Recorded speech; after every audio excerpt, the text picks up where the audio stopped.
the most insane person you've ever met? My college professor, Dr. Hendricks, seemed brilliant at first. She taught abnormal psychology and had this incredible ability to see through people's facades. Students lined up during office hours just to hear her insights about human behavior. I was one of them. Dr. Hendricks made me feel special. She said I had unusual psychological insight and invited me to join her private research group. Only 5 students were selected each semester. It felt like winning the lottery. The research meetings were held at her house, a sprawling Victorian off-campus. She said the informal setting encouraged authentic psychological exploration. We'd sit in her living room discussing case studies while she served homemade tea and took detailed notes. At first, it seemed like advanced coursework. We analyzed criminal psychology, studied personality disorders, debated the ethics of human experimentation. Dr. Hendricks pushed us to think beyond conventional boundaries. True understanding requires abandoning societal taboos, she'd say. We must be willing to explore the darkest corners of human nature. Gradually, the discussions became more personal. She'd ask us to share traumatic experiences, describe our fears in detail, admit to thoughts we never told anyone. For psychology majors, this felt natural. We were supposed to examine ourselves clinically. But Dr. Hendricks was doing something else entirely. She was collecting our vulnerabilities. Then came the assignments. I want each of you to conduct a behavioral experiment, she announced during our 4th meeting. Choose someone close to you and manipulate their behavior using psychological principles. Document everything. My assignment was to manipulate my roommate into changing her major. Dr. Hendricks provided specific techniques: how to undermine her confidence, plant doubts about her motivations, make her question her abilities. I tried to refuse, but she pulled me aside after class. I've been watching you closely, she said. You have natural talent for psychological manipulation. She showed me a file with my name on it. Inside were detailed psychological assessments, personality profiles, and photos of me taken without my knowledge, eating lunch, walking to class, even sleeping in my dorm room. Complete the assignment, or I'll share some interesting observations about your psychological state with the dean, she said. That night, I researched Dr. Hendricks online. 3 years ago, a graduate student in her program had committed suicide. 2 others had transferred schools suddenly after nervous breakdowns. When I confronted her, she didn't deny it. Every significant advancement in psychology has required pushing ethical boundaries, she said.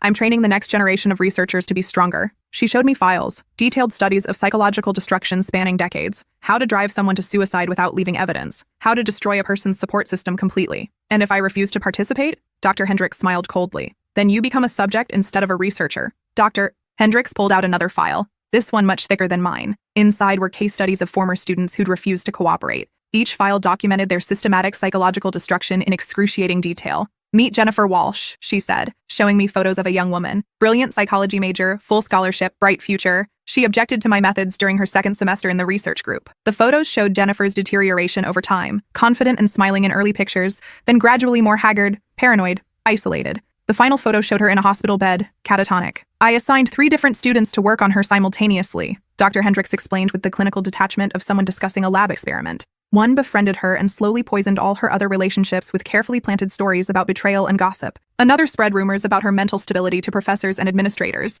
The third convinced her she was being stalked by creating false evidence, mysterious notes, staged encounters, fabricated threats. That's psychological torture. That's applied psychology, Dr. Hendricks corrected. By the end of the semester, Jennifer was so paranoid she couldn't function in social situations. She stopped attending classes, refused to leave her dorm room, and eventually had to withdraw from school. She was hospitalized for 6 months with what doctors called a complete psychological break. She flipped to the next file with the casual efficiency of someone giving a PowerPoint presentation. Marcus Chen, computer science major who audited my class. Very skeptical of psychological manipulation until he experienced it firsthand. Marcus's file contained fabricated evidence of academic dishonesty, forged emails suggesting he was threatening other students, and documentation of a systematic campaign to isolate him from friends and family. But what made my stomach turn were the detailed notes about his emotional responses to each escalating pressure. Marcus lasted 8 weeks before attempting suicide, Dr. Hendricks said matter-of-factly. Fortunately for our research, he survived, but the brain damage from the overdose left him unable to remember much of his time here. Retrograde amnesia is fascinating from a neurological perspective. She spoke about his brain damage like it was an interesting side effect rather than a human tragedy. File after file showed the same pattern. Students who questioned her methods became subjects in elaborate psychological experiments designed to break them completely. Each case was documented with scientific precision, control groups, variables, measurable outcomes. The only difference between Dr. Hendricks' work and legitimate psychological research was consent. How many people have you destroyed? I asked, trying to keep my voice steady. Destroyed is such a negative word, Dr. Hendricks said, adjusting her glasses. I prefer to think of them as contributing to groundbreaking research. Their suffering has advanced our understanding of human psychological limits in ways that traditional ethical research never could. She led me to her study, where the walls were lined with filing cabinets. Each drawer was labeled with academic years going back 2 decades. Every student who's passed through my classes, she explained. Detailed psychological profiles, vulnerability assessments, family backgrounds, trauma histories. Most of them never realize how much information they've given me during seemingly casual conversations. She pulled out a random file. Take Ashley Morrison, freshman year 2019. Single mother, financial stress, history of anxiety. She mentioned during office hours that she was struggling with chemistry. I had a graduate student tutor befriend her, then systematically undermine her confidence until she switched to an easier major. She never knew it was an experiment. The scope of what she was describing began to sink in. This wasn't just academic research gone wrong. This was a decades-long program of systematic psychological abuse targeting vulnerable students. Why? I asked. What's the point of all this? Dr. Hendricks smiled, the first genuinely warm expression I'd seen from her. Knowledge is power, she said, and power over human psychology is the ultimate form of control. Governments, corporations, military organizations, they all need to understand how to influence and manipulate human behavior. I'm providing them with the tools. She opened a locked cabinet and pulled out a thick manuscript bound in black leather. The title read, Applied Psychological Warfare, A Practitioner's Guide to Human Behavioral Control. This will revolutionize the field, she said proudly, running her fingers over the cover like it was a holy text. Traditional psychology focuses on healing and understanding. I've developed the science of psychological destruction. Governments will pay millions for this knowledge. Corporate executives will use it to control employees. Military strategists will apply it to break enemy morale without firing a shot. The manual was horrifying in its thoroughness. I could see chapter titles as she flipped through. Exploiting childhood trauma for maximum impact, creating paranoid delusions through environmental manipulation, the psychology of suicide induction, memory modification through sustained psychological pressure, and converting victims into willing accomplices. Each chapter contained detailed case studies drawn from her decades of experimentation on students. Real people's psychological destruction, documented and analyzed like laboratory data. You're creating a torture manual. I'm creating the future, she corrected. Do you think the human conflicts of tomorrow will be fought with bullets and bombs? No, they'll be fought in the mind. Whoever controls human psychology controls everything. She showed me a section titled Institutional Infiltration and Academic Cover. It detailed how she'd built her program, starting with small experiments on individual students and gradually expanding into a comprehensive system for psychological manipulation. The beauty of working in academia, she explained, is that everyone expects professors to study human behavior. I can conduct the most extensive psychological experiments imaginable, and as long as I publish papers about resilience and trauma recovery, no one questions my methods. She'd been hiding in plain sight for 20 years, using her academic credentials as cover for what amounted to a torture research program. But Dr. Hendricks wasn't just theorizing about future applications. She was actively selling these techniques, and had been for years. Why are you telling me all this? I asked. Because you're going to help me complete the final phase, she said. Your assignment isn't really about manipulating your roommate. It's about documenting your own psychological transformation as you cross ethical boundaries for the first time. She pulled out a much thicker folder with my name on it. Inside were transcripts of every conversation we'd ever had, psychological assessments dating back to before I'd even heard of her class, and detailed plans for my own psychological manipulation. Everything you've told me about your childhood trauma, your insecurities, your relationships, it's all been recorded and analyzed. I have over 40 hours of audio material that could be used to destroy your reputation, your relationships, your entire future if necessary. The folder contained information I'd never shared with anyone. Details about my family's financial problems, my father's drinking problem, my mother's history of depression, even my own struggles with self-harm in high school. Information that could only have been gathered through extensive surveillance and investigation. How did you get this information? I have students in every department, she said. Previous research group members who understand the value of long-term observation. They've been gathering data on potential subjects for years. Your roommate freshman year was one of mine. She reported every conversation you had, every phone call home, every moment of vulnerability. Your resident advisor was providing weekly reports on your social interactions and emotional state. Even your academic advisor has been sharing information about your career goals and personal struggles. The scope of her operation was staggering. She'd been identifying and studying students across the entire university, building a database of psychological vulnerabilities that she could exploit when needed. You've been watching me for 3 years? Watching, studying, documenting, she confirmed. You showed exceptional resistance to traditional manipulation techniques, which made you an interesting subject. Most students crack under basic social pressure, isolation from peer groups, academic stress, romantic disappointment. But you maintained your sense of self even when everything around you was falling apart. She showed me video footage taken without my knowledge, recordings of me studying alone in the library, talking to friends in the dining hall, even private moments in my dorm room. The invasion of privacy was complete and systematic. Your resilience made you perfect for the advanced program, she continued. I need to understand how to break people who can't be broken through conventional means. Strong-willed individuals who might resist standard psychological warfare techniques. She flipped to a section of her manual titled, Breaking the Unbreakable, Advanced Techniques for Resistant Subjects. My photo was on the first page. But everyone has a breaking point, she continued. The key is finding the right psychological lever. For you, it's your sense of moral obligation combined with your fear of abandonment. You can't bear the thought of innocent people suffering when you could prevent it, and you're terrified of being alone. She was right. And hearing her clinical analysis of my deepest fears made me feel completely exposed and vulnerable. Complete the assignment and become a valuable research assistant, or I'll be forced to implement a much more intensive study, she said. I have documentation suggesting you're psychologically unstable, potentially suicidal, and dangerous to other students. One call to campus mental health services, and you'll be involuntarily committed for psychiatric evaluation. She showed me the fabricated evidence. Doctored emails suggesting I'd threatened self-harm, fake journal entries describing violent fantasies toward other students, altered recordings of therapy sessions I'd never attended. The documentation was convincing enough to fool any mental health professional who didn't know it was fabricated. But there was more. She'd prepared false evidence suggesting I'd been stalking other students, stealing from them, even conducting my own unauthorized psychological experiments. The file contained forged photographs, manufactured witnesses' statements, and fabricated digital evidence. The involuntary commitment would last at least 72 hours, she explained. During that time, I'd have access to you for intensive psychological evaluation. And once you're in the mental health system with a history of instability, anything you say about my research program would be dismissed as paranoid delusions. You have 48 hours to decide, she said. Complete the assignment and join my research team permanently, or become the subject of the most comprehensive psychological breakdown study I've ever conducted. I left her house feeling completely trapped. She'd outmaneuvered me at every turn, anticipated every possible response, planned for every contingency. Even if I went to the university administration, she had recordings and documentation that would make me look unstable and dangerous. Who would believe a psychologically compromised student over a respected professor with 20 years of tenure and dozens of published papers? But as I walked back to campus, I realized something important. Dr. Hendricks had made one critical error in her psychological assessment of me. She'd assumed that my moral compass would make me predictable, that I'd choose the lesser evil, manipulate my roommate rather than risk my own destruction. She'd calculated that my empathy would be a weakness she could exploit,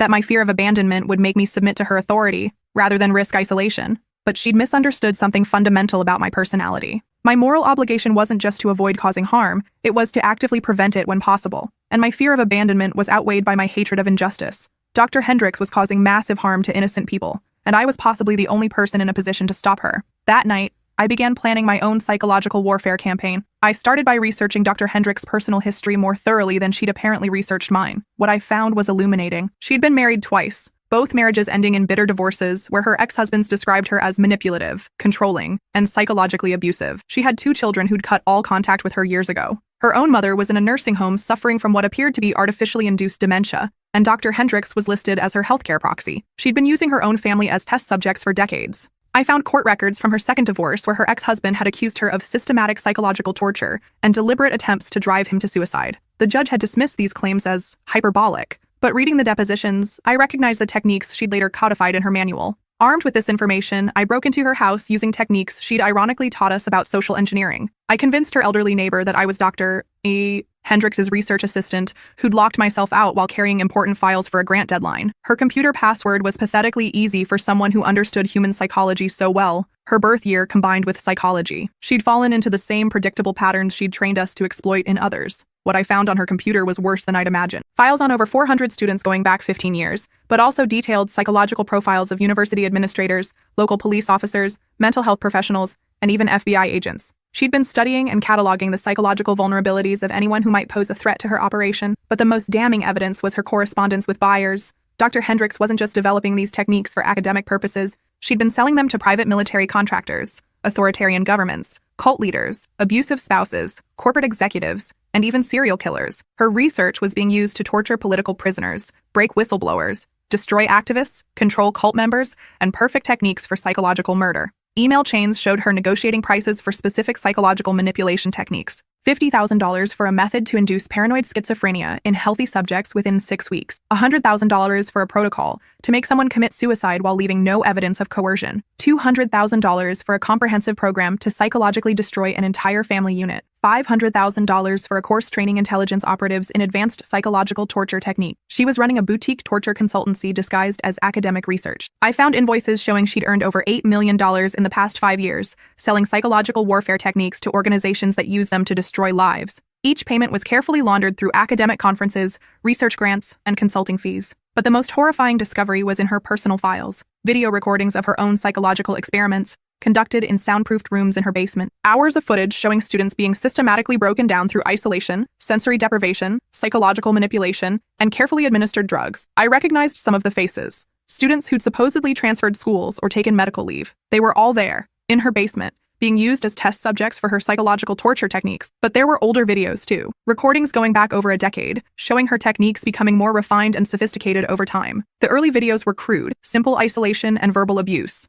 The recent ones showed elaborate psychological scenarios designed to shatter a person's sense of reality completely. In the most recent videos, she'd progressed to what she called personality reconstruction, completely erasing a subject's original identity and replacing it with a new one of her design. The victims in these videos didn't even remember their original names or lives. I copied everything onto multiple drives, but I didn't just want to expose her. I wanted to destroy her using her own methods. I'd learned enough about psychological manipulation to understand her vulnerabilities perfectly. Dr. Hendricks was a narcissist who craved recognition but feared exposure. She was paranoid about professional rivals but trusted her own intellectual superiority completely. She believed she was untouchable because she understood human psychology better than anyone else. Those beliefs made her predictable. Using her own psychological manipulation techniques, I created a campaign designed to trigger her deepest paranoid tendencies, while simultaneously destroying her support network. First, I created fake evidence suggesting that one of her biggest buyers, a defense contractor paying her $2 million annually, was planning to expose her research to steal credit for her discoveries. I forged emails from the contractor's CEO expressing concern about Dr. Hendricks' instability and discussing plans to eliminate the security risk she represented. Second,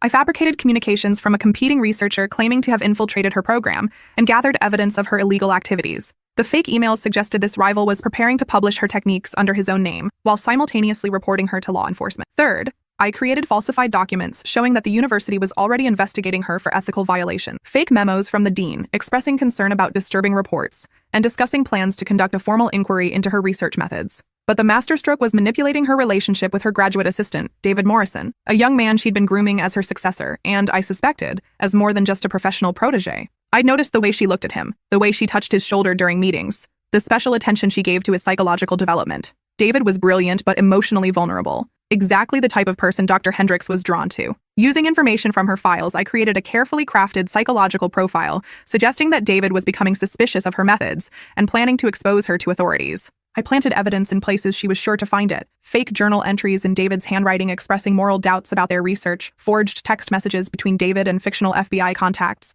manufactured audio recordings of David discussing his concerns with imaginary whistleblower organization. Within 48 hours, Dr. Hendricks was spiraling into paranoid delusions, convinced that enemies were closing in from all sides. Her behavior became increasingly erratic as she struggled to manage multiple perceived threats simultaneously. She started destroying evidence frantically, which only made her look more guilty when investigators eventually arrived. She became suspicious of everyone around her, including David, which led to increasingly volatile confrontations that drove away her few remaining allies. But the psychological pressure was having an even more dramatic effect than I'd anticipated. Dr. Hendricks began exhibiting signs of the same psychological breakdown she'd induced in so many of her victims. She became paranoid, isolated, unable to trust anyone. She started seeing threats everywhere, interpreting innocent interactions as evidence of conspiracy against her. The irony was perfect. The master manipulator was being destroyed by her own techniques. She tried to flee the country, but airport security was waiting, tipped off by anonymous reports about a psychology professor carrying classified documents related to human experimentation and torture techniques. When the FBI searched her house, they found something that shocked even seasoned investigators who'd seen the worst of human depravity: hidden rooms in her basement that had been converted into sophisticated psychological torture chambers, soundproofed spaces where she'd conducted intensive studies on kidnapped subjects, video equipment for recording psychological breakdowns in high definition, medical equipment for inducing stress responses, and monitoring physiological changes during torture, drug storage areas containing experimental psychological medications and mind-altering substances. And 7 students who'd supposedly transferred schools or taken medical leave were actually being held captive, subjected to months or years of psychological experimentation. They were alive, but their minds had been systematically shattered and rebuilt according to Dr. Hendricks' specifications. One believed she was a completely different person. Dr. Hendricks had convinced her that her original identity was a delusion and that she was actually a mental patient who'd escaped from an asylum. Her recovery involved accepting her new identity as a research assistant, grateful for Dr. Hendricks' healing methods. Another couldn't remember anything from before her captivity and spoke only in psychological terminology, as if her entire personality had been replaced with clinical language. She referred to herself in the third person and described her emotions using diagnostic criteria from psychology textbooks. The third alternated between periods of catatonia and violent outbursts. Unable to distinguish reality from the elaborate psychological scenarios Dr. Hendricks had constructed around her, she believed she was simultaneously a test subject, a researcher, and a completely different person from a fabricated backstory. The fourth had been convinced that the outside world had ended in a nuclear apocalypse, and that Dr. Hendricks' basement was a survival shelter where she was being protected. She was grateful for her captivity and terrified of the possibility of rescue. The fifth believed she was voluntarily participating in crucial psychological research that would save humanity from mental illness. She'd been so thoroughly indoctrinated that she defended Dr. Hendricks even after being rescued and couldn't be convinced that she'd been victimized. The sixth had been subjected to personality-splitting experiments designed to create multiple distinct identities within the same person. She switched between different personalities every few hours, each with different memories, beliefs, and loyalties to Dr. Hendricks. The seventh was the most disturbing case of all. She'd been completely reconstructed according to Dr. Hendricks' vision of the perfect research assistant. Her original personality had been methodically erased and replaced with one designed specifically to serve Dr. Hendricks' needs. She had no memory of her life before captivity, and genuinely believed she'd been created by Dr. Hendricks as a form of artificial intelligence in human form. The investigation revealed that Dr. Hendricks had been operating her psychological torture program for 15 years, but the scope was even broader than I'd realized. She'd been working with a network of accomplices at universities across the country, and internationally. Her research group model had been replicated at over 20 institutions. Professors trained in her methods were operating similar programs, identifying vulnerable students and subjecting them to psychological experimentation under the guise of academic research. The network had been trading subjects, sharing techniques, and coordinating experiments across multiple institutions. Students who disappeared from one university would sometimes resurface at another as test subjects for different psychological torture protocols. Former students came forward with stories that revealed the true scope of Dr. Hendricks' influence. Many had transferred schools or dropped out entirely after being targeted by her experiment, but they'd assumed their psychological problems were due to academic stress or personal issues. Others had been hospitalized for mental health crises that were later revealed to be artificially induced through systematic psychological manipulation. Some had been recruited as unwitting accomplices, convinced they were participating in legitimate research while actually implementing psychological torture techniques on other students. They'd been carrying guilt for years over the harm they'd caused without understanding they'd been manipulated into it. The university faced a massive scandal that extended far beyond Dr. Hendricks' individual crimes. How had a tenured professor been operating a torture program for 15 years without detection? How had similar programs been allowed to flourish at universities worldwide? The answer was disturbing. Dr. Hendricks had been manipulating university administrators just as effectively as she'd manipulated students. She'd positioned herself as an expert on student mental health, offering to help administrators identify at-risk individuals who might pose problems for the institution. When students began showing signs of psychological distress, she'd volunteer to provide counseling, which actually meant subjecting them to further psychological abuse designed to either break them completely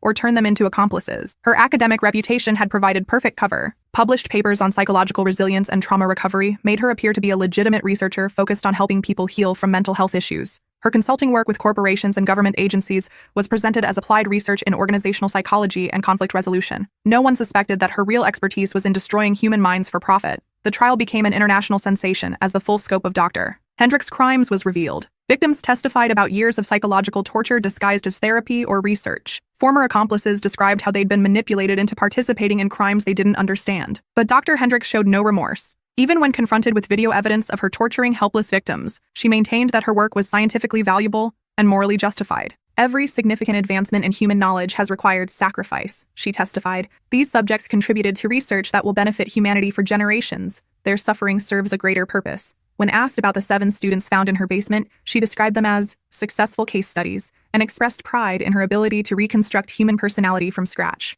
I created new people, she said. I gave them better lives than the ones they had before. They should be grateful. The prosecution presented evidence that Dr. Hendricks had been operating what amounted to a human experimentation program comparable to the worst atrocities in history. She'd systematically tortured hundreds of people over 15 years while training others to do the same. But perhaps the most chilling aspect of her testimony was her complete conviction that she was a misunderstood genius, whose work would eventually be recognized as revolutionary. History will vindicate me, she said during her final statement. Future generations will understand that I was conducting the most important psychological research ever attempted. The techniques I developed will reshape human civilization. Dr. Hendricks was sentenced to life in prison without the possibility of parole on charges of kidnapping, torture, human trafficking, and conspiracy. But her work lived on in ways that continue to terrify me. The techniques she'd developed were already being used by intelligence agencies worldwide. Students she'd trained were working for private security firms, criminal organizations, and authoritarian governments, applying her methods to corporate espionage, political manipulation, and systematic oppression. Her manual had been copied and distributed through underground networks before law enforcement could contain it. Copies were found in the possession of cult leaders, domestic abusers, human traffickers,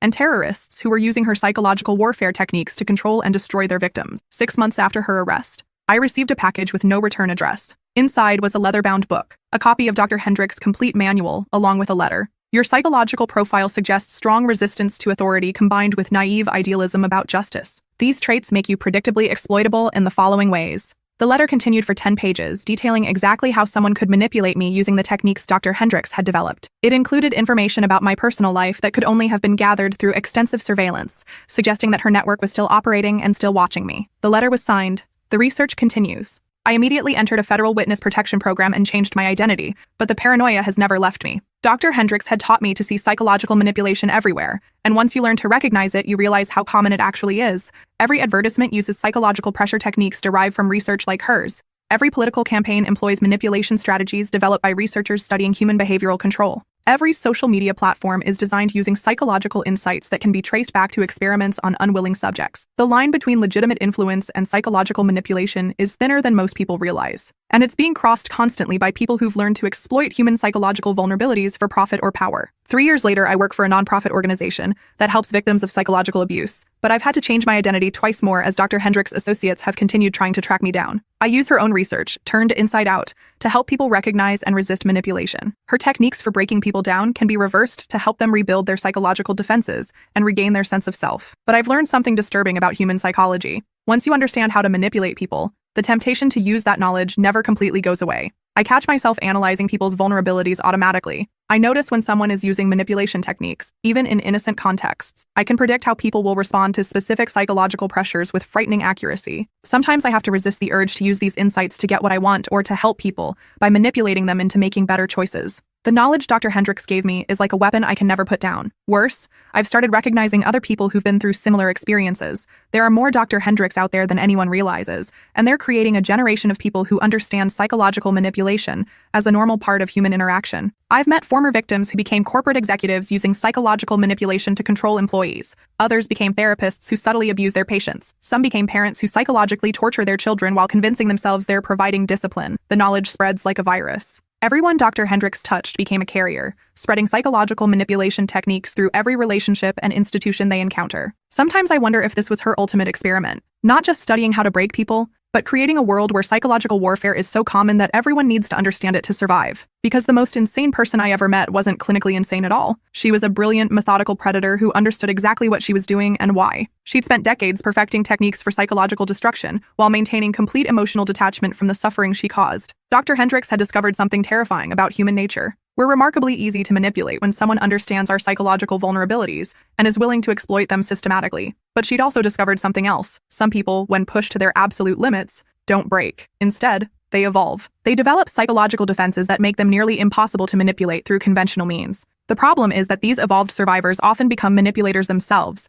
using their hard-won knowledge to protect themselves and control others. In a twisted way, Dr. Hendricks created her own successors. Every person who survived her psychological torture became someone who understood manipulation as well as she did. We're all out there now, scattered across the world, carrying pieces of her methodology whether we want to or not. Some of us use it to help people. Others use it to hurt them. Many use it without even realizing they're doing it. But we all use it. Because once you know how easy it is to manipulate someone, how fragile human psychology really is, how much power you can have over another person's thoughts and emotions, that knowledge changes you forever, even when you're using it for good. Even when you tell yourself you're different. Even when you're absolutely certain you're nothing like the monster who taught you. The most insane person I ever met gave me the tools to recognize insanity everywhere I look, including in the mirror. And sometimes when I'm using psychological techniques to help someone heal from trauma, I hear Dr. Hendricks' voice in my head whispering, "See how easy it is? See how much power you have over them? Why limit yourself to helping when you could control?" That's when I know her real experiment is still ongoing, because she didn't just study psychological destruction, she created it. And everyone she touched became part of her research, whether we wanted to or not. The most insane thing of all? I'm not even sure she was wrong about human nature. We really are that easy to manipulate, that fragile, that predictable, and knowing that changes you forever. The research continues, whether Dr. Hendricks is in prison or not. Her techniques are being refined and improved by people who learned from her work. New generations of manipulators are being trained by institutions that haven't been exposed yet. And somewhere out there, another brilliant, methodical predator is conducting psychological experiments on unwilling subjects, telling themselves they're advancing human knowledge while destroying human lives. The cycle continues because the knowledge is too powerful to contain and too profitable to abandon. Dr. Hendricks is gone, but her legacy lives on in every person who learned that human psychology can be weaponized, that other people's minds can be controlled, that suffering can be induced with scientific precision. We're all carriers now, and the infection is spreading.